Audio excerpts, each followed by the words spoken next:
I came home from deployment with 2 duffel bags, a dead phone, and one thought in my head. Sleep in my own bed. That was it. Not a party. Not a speech. Not some big emotional reunion with flags and hugs and everyone crying in the driveway. I had been gone 9 months, and all I wanted was a shower that did not involve wearing sandals, a refrigerator with real food in it, and 8 hours of sleep in the house I had worked 6 years to buy. Instead, my key did not work. My brother's truck was in my driveway. His girlfriend's car was parked beside it. There were beer cans on my porch, a cheap plastic kiddie pool in my front yard even though I did not have children, and a doormat I had never seen before that said "Home Sweet Home." I stood there in my uniform, exhausted, dusty, and confused, trying to understand why my own front door would not open.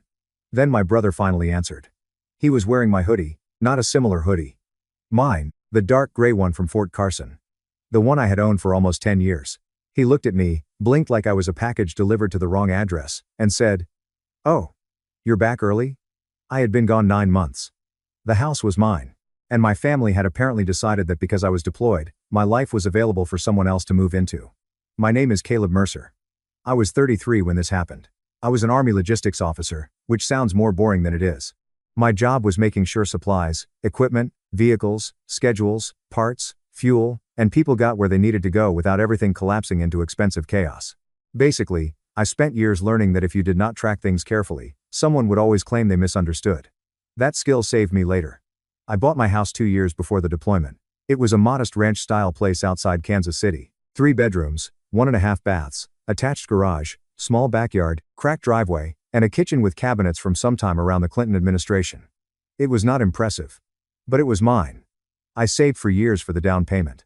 I worked overtime. I skipped trips. I drove the same old truck long after it developed a sound that made mechanics look spiritually tired. I bought that house because I wanted one place on earth where my life could stay put. Military life moves you around enough. You get used to boxes, temporary furniture, storage units, cheap apartments, and never really knowing if the next set of orders will pull everything up by the roots again. That house was supposed to be my anchor. I painted the walls myself. Replaced the kitchen faucet, fixed the garage shelves. Put in new flooring in the guest room. Built a small workbench in the garage. Planted 2 maple trees in the backyard because my dad once said a real house needed shade that would outlive you. Before I deployed, I made everything easy. Mortgage on autopay. Utilities on autopay. Lawn service prepaid. Security cameras active. Mail forwarding set up. I gave my parents a spare key and asked them to check on the place once in a while. Water the plants. Make sure the pipes did not freeze. Make sure nothing looked wrong. That was it. I did not ask them to redecorate. I did not ask them to rent it out. I did not ask them to turn my house into a recovery center for my younger brother's latest failure. My brother's name is Ryan. He was 29 then. 4 years younger than me and somehow permanently 17 in my mother's eyes. Ryan had charm the way some people have credit card debt. Too much of it, and none of it actually useful when life got serious. He had worked delivery jobs, sales jobs, warehouse jobs, started 2 businesses, joined 3 gyms, dated women who always seemed to have better credit than him, and left behind a trail of unpaid bills that my parents treated like weather damage. Nobody caused it. It just happened. My mother, Linda, had a soft spot for Ryan that was less like a soft spot and more like a legal blindness. If Ryan lost a job, the manager was unfair. If Ryan missed rent, the landlord was predatory.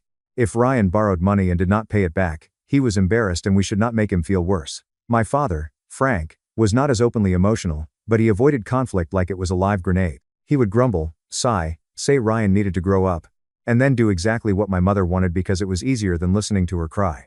I was the reliable one. The one who answered calls. The one who saved money. The one who showed up. And in families like mine, responsibility is not respected. It is harvested. About 2 months into my deployment, my mother called me.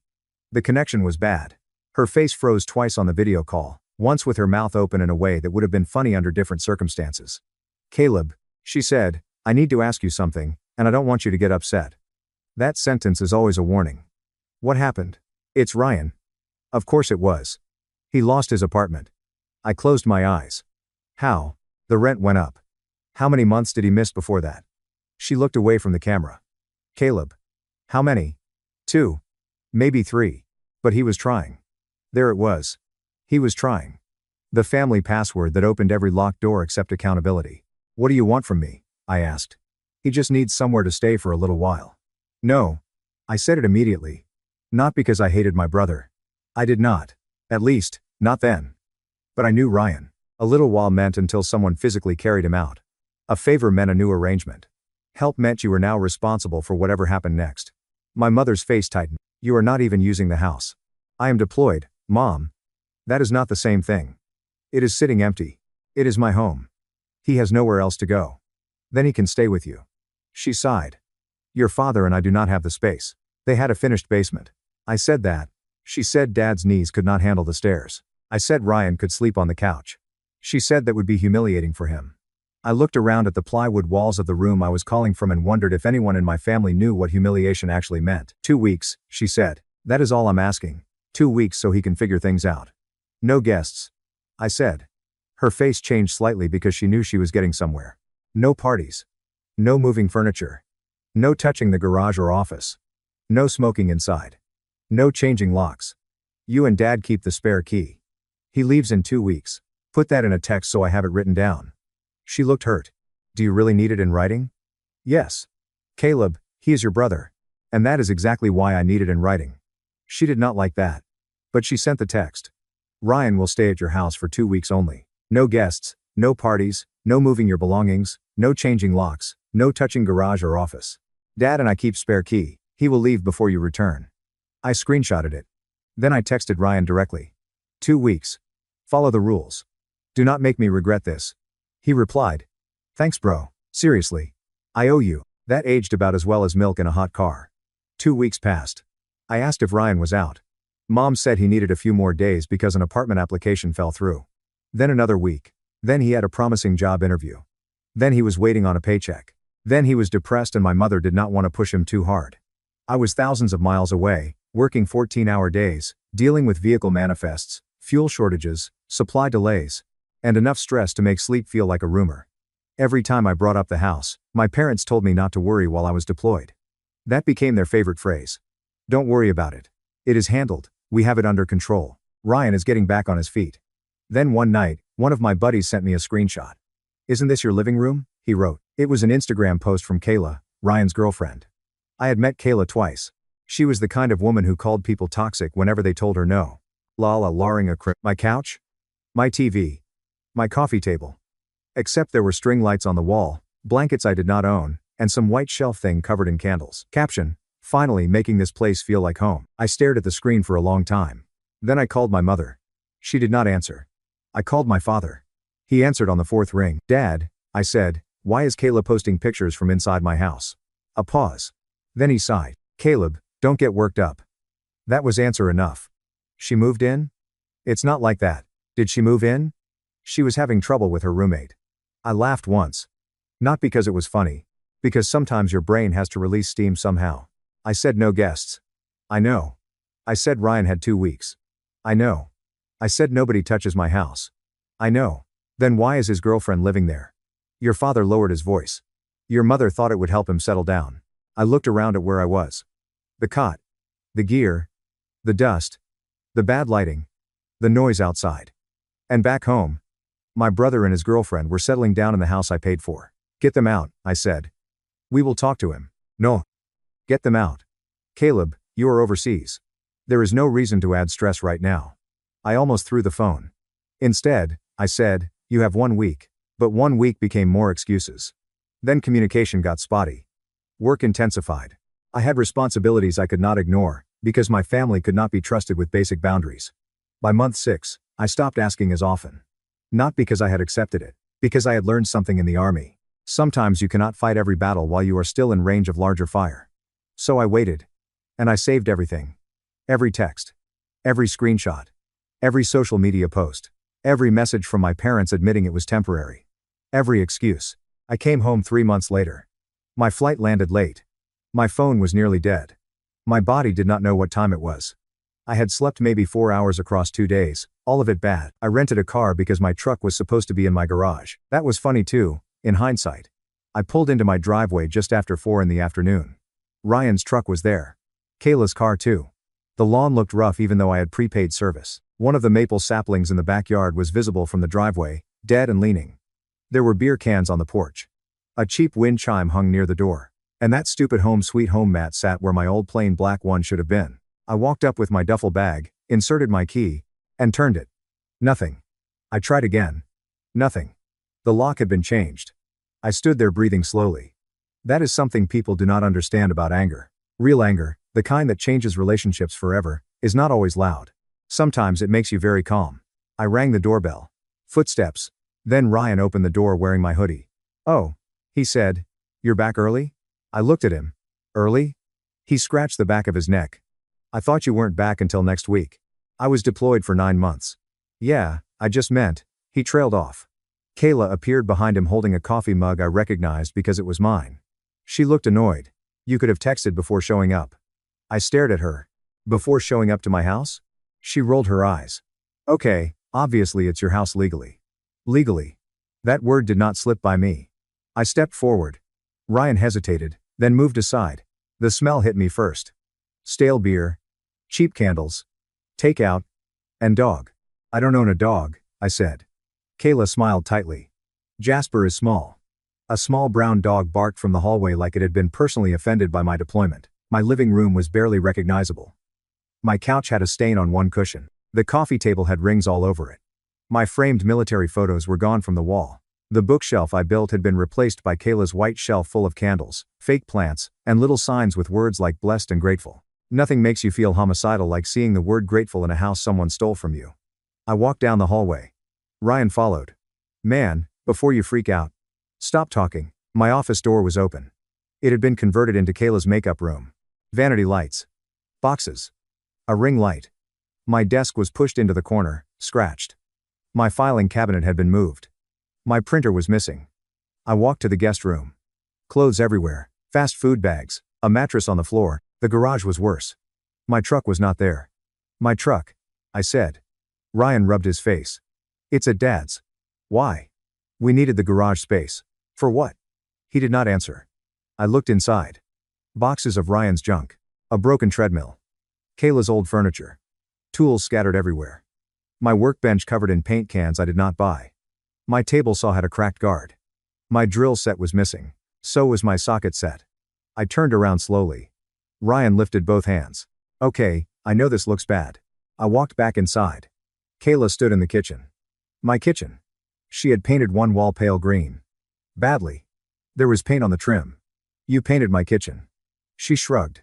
It was depressing before. I nodded once. Then I called my parents. My mother answered cheerfully. "Caleb? Are you home?" "Yes. You and Dad need to get over here. Now." She hesitated. "Is something wrong?" I looked at Ryan. "Yes." They arrived 30 minutes later. 30 minutes during which I said almost nothing. I took photos.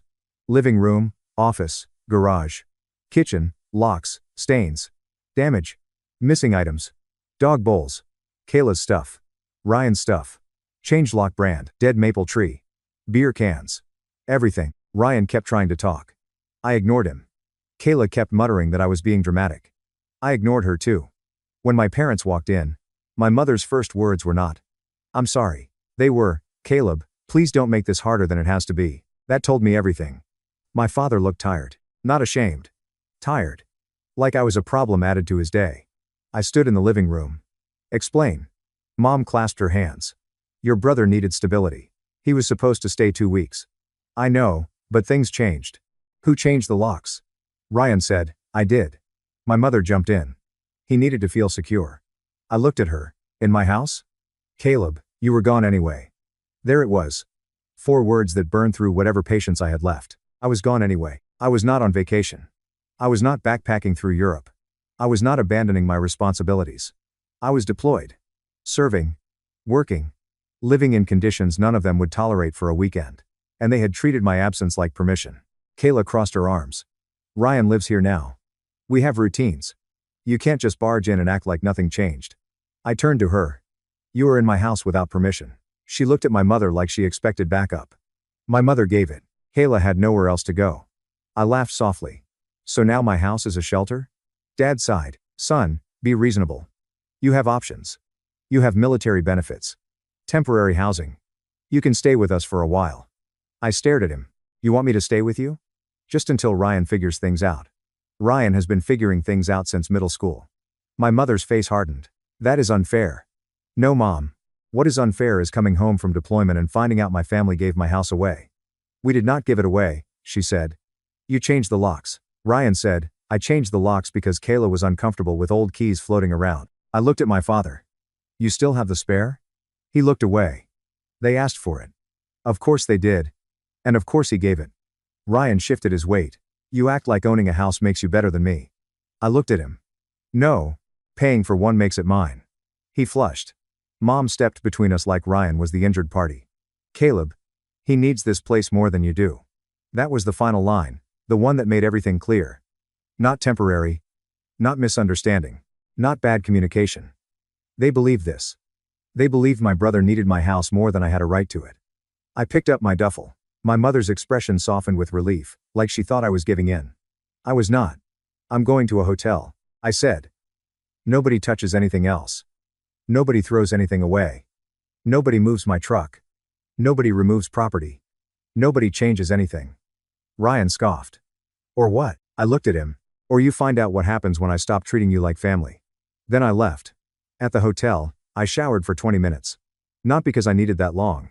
Because I needed to stand somewhere quiet where nobody was wearing my clothes or telling me my life was negotiable. Then I sat at the desk, opened my laptop, and started building the case. Deed. Mortgage documents, insurance policy, utility bills, deployment orders. Text from my mother confirming Ryan had 2 weeks. Text from Ryan agreeing to the rules. Screenshots of Kayla's posts. Photos from before deployment. Photos from that day. Receipts for my tools. Serial numbers for the expensive ones. Messages where my parents admitted Kayla moved in. Text from Dad saying, "We will talk to him," after I demanded they leave. Everything. The next morning, I called legal assistance on base. They gave me basic guidance and referred me to a civilian attorney who handled property disputes and evictions.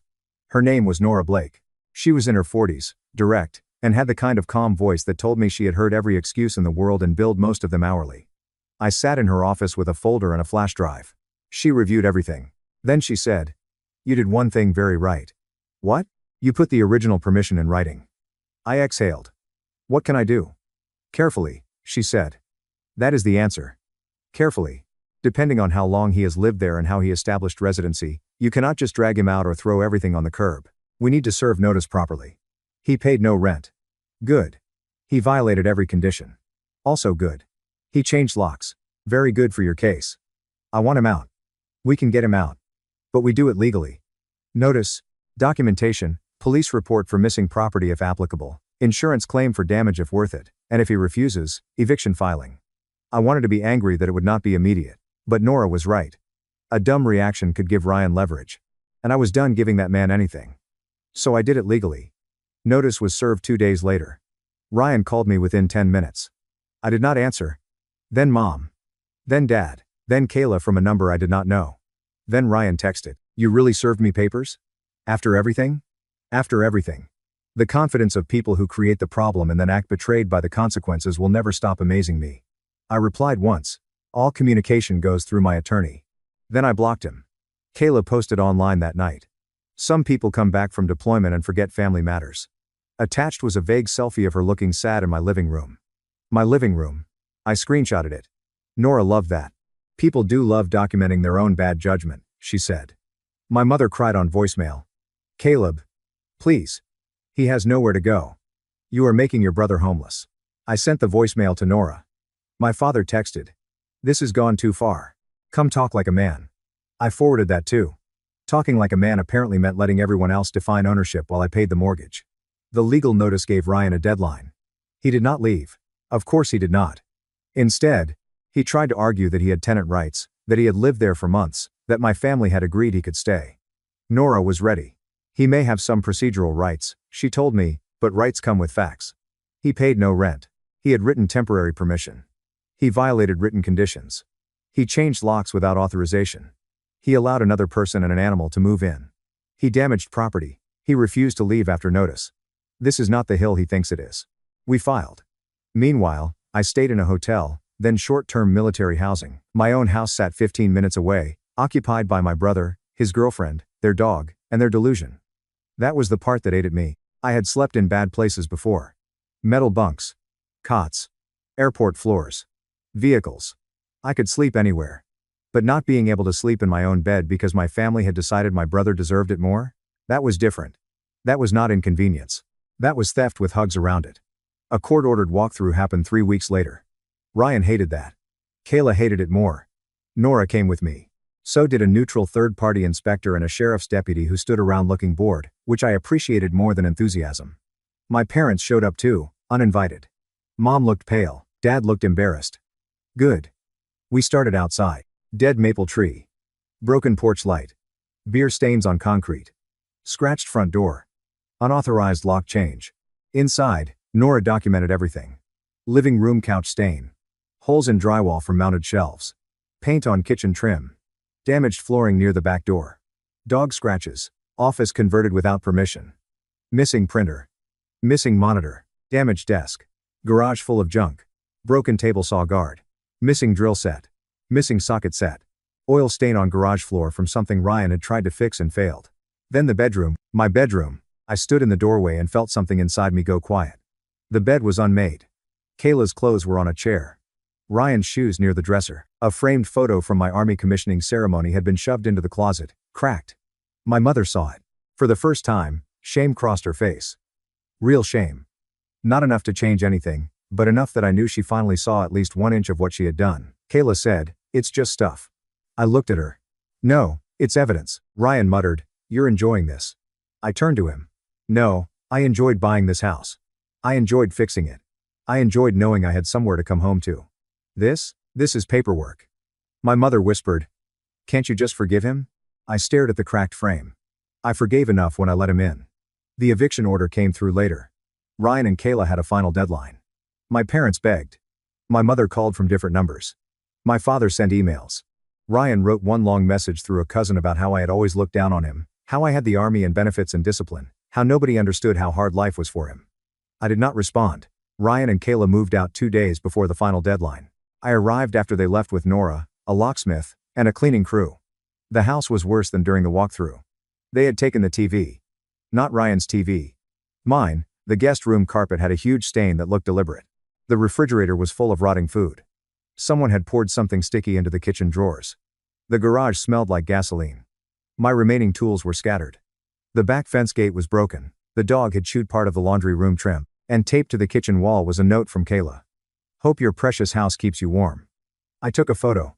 Nora looked at it and said, "That was thoughtful of her." What? She signed the damages emotionally. I laughed for the first time since I got home. Not because it was funny. Because Nora's dry hatred of stupidity was the only thing keeping me from putting my fist through my own wall. We filed a police report for missing items. Insurance covered some damage, not all. I paid for repairs up front. Then Nora sent a demand letter. Ryan owed for missing property, locksmith costs, cleaning, repairs, unpaid utilities, legal fees were recoverable, and damage beyond normal use. He laughed at first, then he received the actual numbers. He stopped laughing. My parents called it cruel. Dad said, "You already got the house back." I said, "And now I'm getting back what he destroyed." Mom said, "He cannot afford this. Then he should not have made it expensive. He's your brother. He was my brother when you handed him my keys too." She cried. I did not. Small claims and settlement pressure did what family never could. It made Ryan take responsibility. Not morally. Financially, he agreed to a payment plan after Nora made it clear the next step would be worse for him. My parents helped him with the first payment, because of course they did. But this time, I did not care where the money came from. I changed every lock. Installed new cameras. Replaced the garage code. Removed my parents as emergency contacts. Changed my will. Updated my beneficiaries. Moved important documents to a safe deposit box. Blocked Kayla everywhere. Blocked Ryan. Blocked my mother after one final voicemail where she said she hoped I was proud of myself. I did not block my father immediately. I gave him one chance. He came by 2 months after the house was empty. I let him stand on the porch. I did not invite him in. He looked older. He looked tired. Was it worth it? I leaned against the doorframe. Worth what? All this. The lawyers. The money. The family being torn apart. I looked past him at the driveway where Ryan's truck had been parked the day I came home. "Dad, I was deployed. I trusted you with a key." He looked down. "I know. No, I don't think you do. I did not ask you for money. I did not ask you to maintain the house. I did not ask you to sacrifice anything. I asked you to check on my home. Instead, you handed it to Ryan and then acted like I was selfish for wanting it back. He needed help. So did I." He looked up. I continued. "I needed my family to remember I existed while I was gone. I needed you to protect one thing for me. One, you couldn't do that because Ryan needed something. He had no answer. That was the most honest he had ever been. Finally, he said, "I thought you could handle it." I nodded slowly. "That's the problem. You always thought I could handle it. So you kept giving me things no one should have to handle." His eyes watered, but he did not cry. "I'm sorry," he said, "I wanted that to fix something." It did not. Maybe because it came after the lawyers. After the damage. After the eviction. After the demand letter. After I had already learned I could not trust him with a key, a boundary, or my absence. "I believe you," I said. "But I'm done." "With all of us?" "Yes." He closed his eyes. Then nodded once. He left without another word. I repaired the house over the next 4 months. New paint. New carpet in the guest room. Refinished floors. New porch light. New kitchen trim. Rebuilt part of the laundry room. Replaced the missing tools. Planted a new maple tree in the backyard. I thought fixing it would make it feel like mine again. And in some ways, it did. But something had changed. Every room had an echo now. Not Ryan's presence exactly. The betrayal. I would walk through the hallway and remember my key not working. I would open the garage and remember seeing my tools gone. I would stand in the kitchen and hear my mother saying, "You were gone anyway." The house was mine legally. But emotionally, my family had broken something there that paint could not cover. So I sold it. Not immediately. I waited until repairs were done, the market was right, and Ryan's payment plan had started. Then I listed it. My realtor asked if I was sure. I said yes. A young couple bought it. First-time homeowners. The husband was a firefighter. The wife was a nurse. They loved the backyard. They said they wanted to plant vegetables and maybe build a playset someday. I like them. I hope they are happy there. Before closing, I walked through the house one last time. The walls were clean. The floors looked good. The kitchen was fixed. The new maple tree in the backyard was small but alive. I stood in the empty living room with my hands in my pockets and remembered the day I got the keys for the first time. How proud I had been. How I sat on the floor that night eating pizza from a paper plate because I did not own a table yet. I had thought that house meant no one could take my stability from me. I was wrong. A house can be invaded. Locks can be changed. Rooms can be damaged. Families can convince themselves that your absence means consent. Peace has to be kept somewhere deeper than an address. After closing, I bought a smaller condo closer to base, 2 bedrooms. Secure building. Underground parking. No spare key given to anyone related to me. My mother found out I sold the house through a cousin. She called from an unknown number. I almost did not answer. But I did. "If you were going to sell it," she said, voice shaking, "why put everyone through all that?" I looked around my new living room. Boxes everywhere. No history yet. No ghosts. "Because you needed to learn that my life does not become public property when I leave the country." She cried. "You destroyed this family over a house." "No," I said. "You damaged the house. Ryan destroyed the trust. You and Dad destroyed the family when you decided I mattered less because I was not standing there to stop you." He had nowhere to go. And I had nowhere to come home to. She had no answer. So I gave her the only one I had left. "Do not call me again." Then I hung up. People love to say family helps family. I agree. But help has a shape. Help is asking. Help is respecting no. Help is returning what you borrow in better condition than you found it. Help is not changing the locks on a deployed soldier's house. Help is not moving your girlfriend into his bedroom. Help is not telling him he has military housing, so his brother needs his home more. They kept saying it was just a house. They were wrong. It was every overtime shift I worked to save the down payment. It was every weekend I spent painting walls and fixing cabinets. It was the first place I ever owned that no one was supposed to be able to take from me. Then I deployed, and they treated my absence like an invitation. So I came home. I took back the house. I sent them the bill. Then I sold the place, changed my number, locked every door they had ever walked through, and finally understood something I should have learned years earlier. Being reliable does not mean being available. Being family does not mean being entitled. And being gone does not mean people get to occupy your life like you are never coming back. I served overseas. But the hardest place I ever had to reclaim was my own front door. Now I sleep in a home where every key is mine. And no one gets a spare. Thank you so much for watching until the end. If you really like our videos, please don't forget to like, share, and subscribe. Have a great day.